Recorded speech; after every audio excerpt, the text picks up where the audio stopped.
बहुत है, कष्ट बहुत है, दुख बहुत है, पर जब हम भगवान की शरणागति ग्रहण करते हैं, जब हम भगवान के पास में जाते हैं, कथा में जाकर बैठते हैं या भगवान की शरणागति में जाकर बैठते हैं, तब उस परमात्मा का हाथ जब हमारे ऊपर पड़ता है तो हमारा दुख का दर्द भी हमको कम हो जाता है, कष्ट भी कम हो जाता है, वो कम हो जाता है। हमारा भजन करना, भगवान की अविरल भक्ति को धारण करना, भगवान के भजन में लगना, ये हमारे दुख को, हमारे कष्ट को, हमारी तकलीफों को समाप्त करना।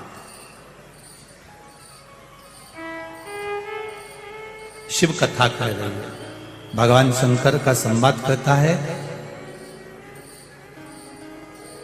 भगवान देव अधिदेव महादेव का पावन चरित्र कहता है।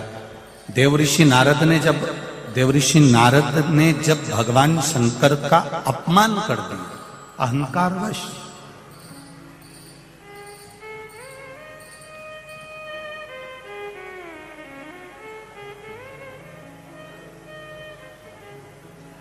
जब अहंकारवश भगवान शिव जी का अपमान कर दिया, देवऋषि नारद ने जाकर भगवान शिव के सम्मुख में जाकर कह दिया, आप काम को नहीं जीत पाए, मैंने काम को जीता है।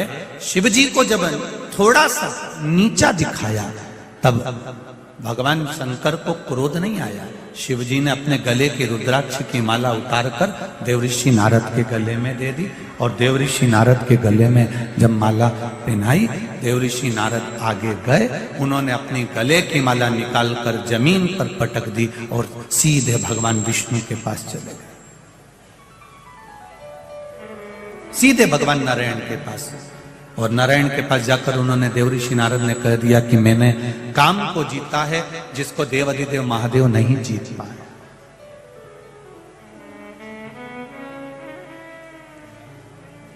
ये हमारा अभिमान है, जो दुनिया में कोई नहीं कर पाया वो मैंने कर दिया, ये अभिमान है।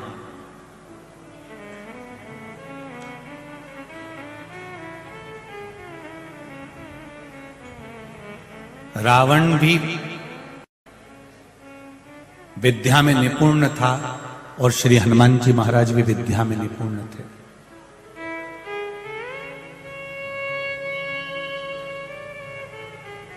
रावण भी विद्वान था, हनुमान जी महाराज भी विद्वान थे,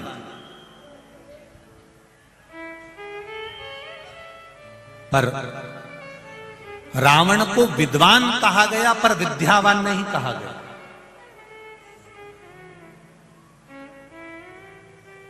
जितनी जगह आप सुनेंगे रावण की चर्चा तो लोग कहेंगे बड़ा विद्वान था साहब, बहुत विद्वान था, उसने शिव जी को हाथ में उठा लिया था, उसने भगवान शंकर की आराधना करी, सोने की लंका उसकी थी, सारे ग्रह उसके अनुकूल थे, सबको उसने बंधन में बनाकर रखा था।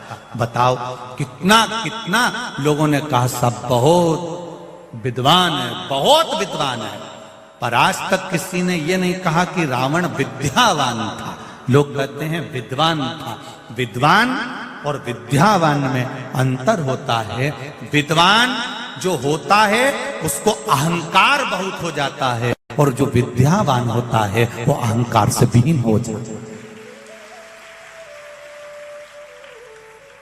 अपन बात बात में कह देते हैं साहब ये बड़ा विद्वान व्यक्ति है, बहुत विद्वान है। विद्वान है तो समझ लेना कहीं ना कहीं इसको अहंकार फंसा हो।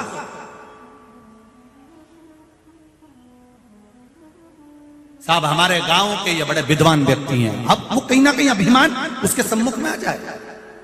साहब ये बड़े विद्वान है, विद्वान, फिर अभिमान सामने आ जाएगा। पर जो विद्यावान है, इसलिए हनुमान जी की स्तुति में कहते विद्यावान गुणी अति चाचा।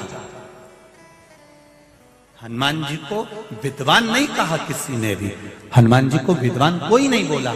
हनुमान जी को बोले तो कहा विद्यावान गुणी अति चातुर, अर्थात हनुमान जी महाराज विद्यावान है, और जो विद्यावान होता है वो झुकना जानता है, नम्रता जानता है और वात्सल्यता जानता है। उसके भीतर करुणा होगी, वात्सल्यता होगी, नम्रता। आप कितने भी करोड़पति बन जाओ, धनपति बन जाओ, सत्तापति बन जाओ, वैभवपति बन जाओ, चाहे कितने भी ऊंचे सिंहासन पर बैठ जाओ, विद्वान को कोई भी बन सकता। आप किसी को थोड़ा सा ज्ञान दे दीजिए, थोड़ा धन दे दीजिए, थोड़ा वैभव दे दीजिए, थोड़ी सत्ता दे दीजिए, विद्वान कोई भी बन सकता।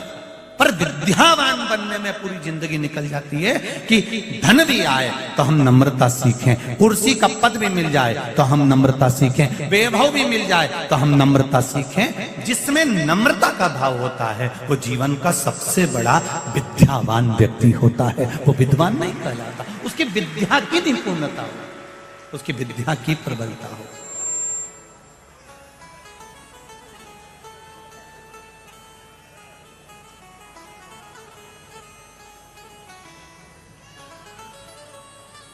मेरा आप सबसे निवेदन है, आप विद्वान मत बनना। और कोई आपको अगर विद्वान कहे भी सही तो पहले उसके चरण पकड़ लेना, दादा मैं तुम्हारे हाथ जोड़ूं, पांव पड़ूं, मैं काय का विद्वान, मैं तो तुम्हारे चरणों की धूल हूं साहब, मेरे बस का कुछ भी नहीं है। ये तो सब मेरे राम जी की कृपा है, ये तो सब मेरे ठाकुर जी की कृपा, ये सब मेरे गोवर्धन नाथ की कृपा, ये सब मेरे भोलेनाथ की कृपा है। अपना है क्या? नारद जी को जब अभिमान आ गया, नारद जी के भीतर जब अभिमान फंस गया, अहंकार आकर खड़ा हो गया, तब देवऋषि नारद को भगवान विष्णु ने 6 सूत्र दिए हैं।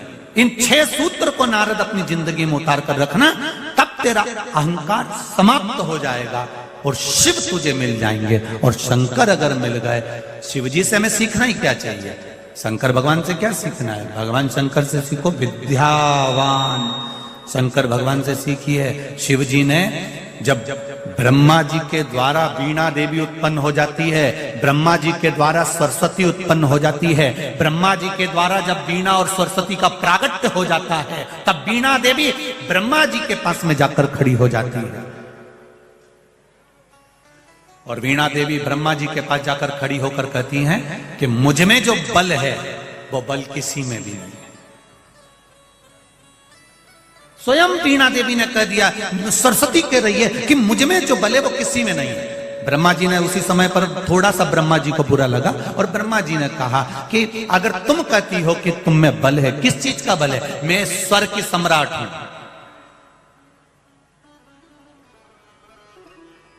मैं संगीत की देवी हूं, मैं स्वर की देवी हूं। ब्रह्मा जी ने कहा ठीक है, तो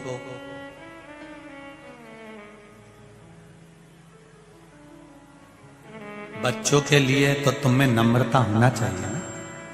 आप में से कितनी माताएं ऐसी होंगी, कितनी माता ऐसी होंगी जो सर्विस भी करती है? कितनी माता ऐसी होंगी जिन्होंने नृत्य भी सीखा होगा? कितनी माताएं ऐसी होंगी, कितने पुरुष ऐसे होंगे जिन्होंने गायन की, संगीत की क्लासें भी करी होगी? पर जब कुंवारे हो तब बात दूसरी है। संगीत क्लास भी कर लेते हो, संभाल भी लेते हो, आयोजन भी कर लेते हो, नृत्य नाटक का भी कर लेते हो, पर जब धीरे धीरे धीरे धीरे परिवार के चक्कर में पड़ते हो, घर में बच्चे जन्म ले लेते हैं, तो क्या बच्चों के सामने नृत्य सिखाओगे? नहीं, पहले अपनी औलाद को, पहले अपने बच्चों को संभालोगे कि मेरा बच्चा समझ जाए, उसके बाद मैं दूसरी जगह क्लास लगा लूंगी, दूसरे को सिखा दूंगी या कार्यक्रम करने चली जाऊंगी। अपना बच्चा समझना चाहिए। कितने भी औहदे पर बैठ जाओ, कितने भी पद पर बैठ जाओ, पर अपनी नम्रता को मत छोड़ो। सरस्वती मैया ने, वीणा देवी ने कह दिया कि तुम मुझे जानते नहीं हो। ब्रह्मदेव से कह रही हैं मेरे में वो बल है, मुझ में वो स्वर है, मुझ में वो संगीत है, मुझ में वो ज्ञान है जो कहीं नहीं हो सकता। ब्रह्मा जी ने कहा तुम्हें एक बार अच्छे से समझ लेना चाहिए कि अभिमान बेकार होता है। पर वीणा देवी का वो भाव समाप्ति नहीं हुआ। तब वीणा देवी एक इंद्र की सभा में बैठी हुई थी और इंद्र की सभा में ही, उस पावन सभा के अंदर आज देवऋषि नारद के मित्र श्री तुम्बरुका जी आ गए। समझिए जरा, बहुत विचित्र कथा है, इसको समझिएगा जीवन में कि इस जीवन में इस कथा को कैसे उतारा जाए। देखिए जी, उस कथा में तुम्बरुका जी आ गए तुमरुका जी कौन? मानव सा शरीर है, घोड़े का मुंह लगा है, हाथ में करताल है, बीणा डली हुई है। वो बीणा का नाद करते हुए जैसे नारद जी भजन करते हैं, उसी तरह तुमरुका जी भजन करते हैं। पर नारद जी के भजन करने में और तुमरुका जी के भजन करने में अंतर होता है। तुमरुका जी जब भजन गाते हैं, तुमरुका जी जब कीर्तन करते हैं, तुमरुका जी जब गायन करते हैं और कुछ बोलते हैं, तो कहते हैं कि 33 कोटि देवी देवता के पांव थिरकने लगते हैं, वो उठकर खड़े हो जाते हैं।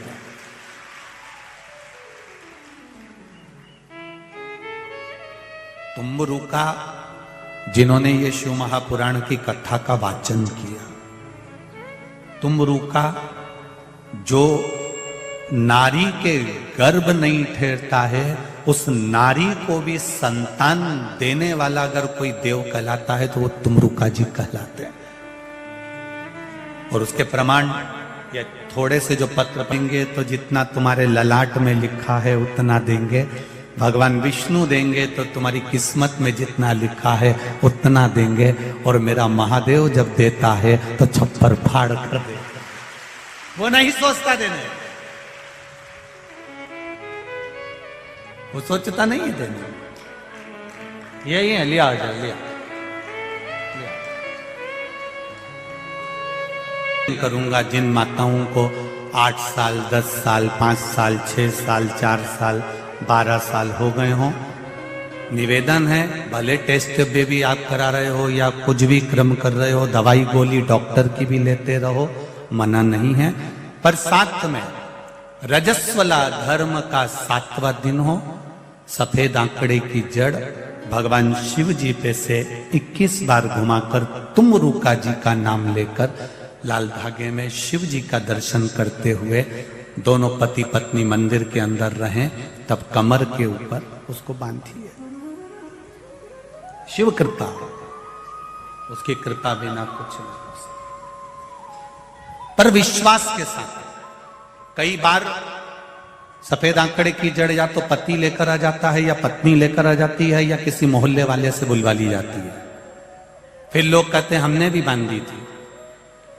या सफेद आंकड़े की जड़ का नियम है, शंकर की आराधना में जब शिव महापुराण की कथा तुमरुका जी वाचने बैठे हैं, तो उन्होंने कह दिया था, सुनो चंचुला देवी, तुम बेधव्य हो, तुम कथा सुन सकती हो, उस कथा के बल पर तुम पति के लोग जा सकती हो, पर जोड़े से कथा सुनने के लिए किसी को होना जरूरी है।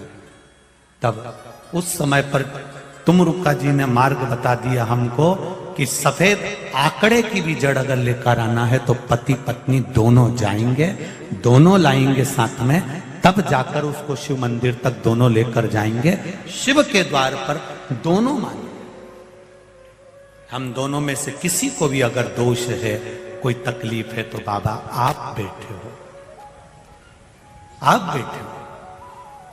अब कई बार पति से मंगवा लिया, आपने बांध ली, कई बार पत्नी लिया थी, कभी मोहल्ले के लोगों से मंगवा लेते हो, कभी रिश्तेदारों से मंगवा लेते हो, क्योंकि तुम तो पढ़े लिखे हो, तुम कहां जाओ?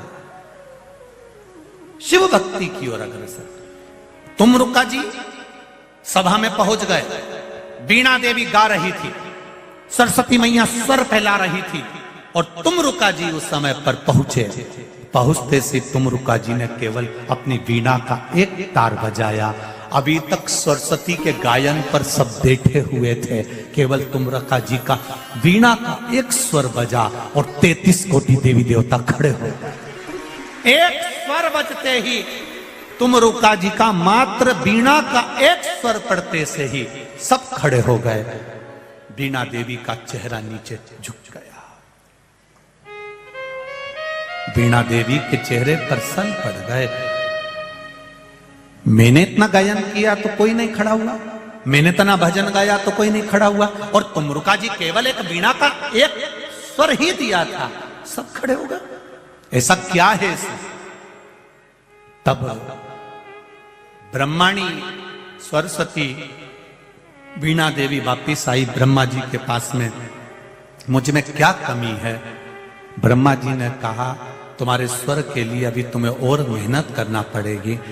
मुझसे ज्यादा ज्ञानवान कौन होगा स्वर के लिए? मुझसे ज्यादा प्रबल कौन होगा स्वर के लिए? ब्रह्मा जी ने कहा जाओ तुमरुका जी के पास में। तुमरुका जी के पास में जब सरस्वती गई हैं, सरस्वती मैया के चरण को तुमरुका जी ने प्रणाम करा है। इसको कहते हैं विद्यावान गुणियति चातुर। इसको कहते हैं विद्यावान। अपने ज्ञान की परिभाषा नहीं दी है, अपने ज्ञान की परिभाषा नहीं दी। तुमरुका जी ने चरण पकड़ लिए। मां क्या बात है, आप मेरे चरण मत पकड़ो, मैं आपके पास सीखने के लिए आई हूं, आप मेरे गुरु बनिए। तुमरुका जी ने कहा संसार में मेरी क्या सामर्थ्यता या मैं किसी को सिखा सकूं, मुझे तो खुद महादेव ने सिखाया है। आप महादेव के पास जाइए, वो सिखा सकते। मेरा महादेव अभी कहां मिलेंगे? तो कहा श्री सैलम के पर्वत पर, क्रौंच पर्वत पर महादेव विराजमान है। शंकर भगवान के पास में सरस्वती मैया चली गई। 1000 वर्ष तक माता सरस्वती ने तप किया। तब शिव जी प्रकट हुए। मांगो वीणा देवी, तुम्हें क्या चाहिए? वीणा देवी कहती है मुझे स्वर की देवी तो लोग कहते हैं, पर मुझे में स्वर नहीं। आप मुझे ये स्वर दे दीजिए, ये संगीत, ये गीत दे दीजिए। शंकर भगवान ने उसी समय अपना नटराज रूप प्रकट कर लिया और नटराज रूप प्रकट कर कर माता सरस्वती को स्वरवान बना दिया।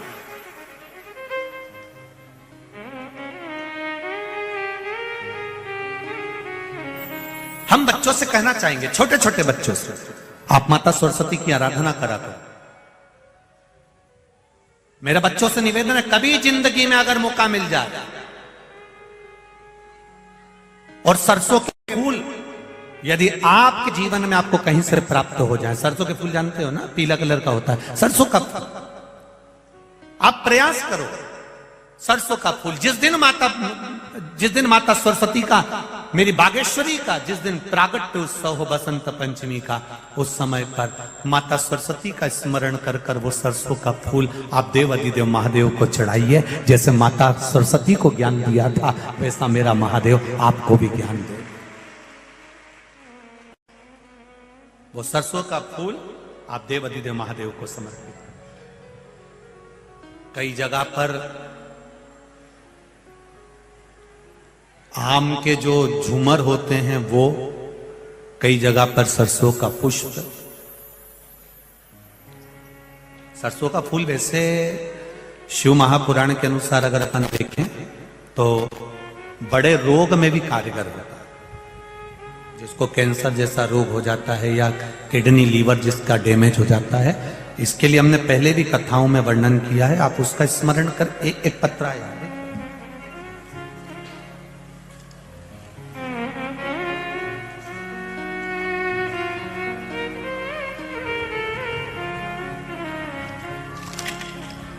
तेरी कृपा बिना न हिले एक भी लो, लेते श्वास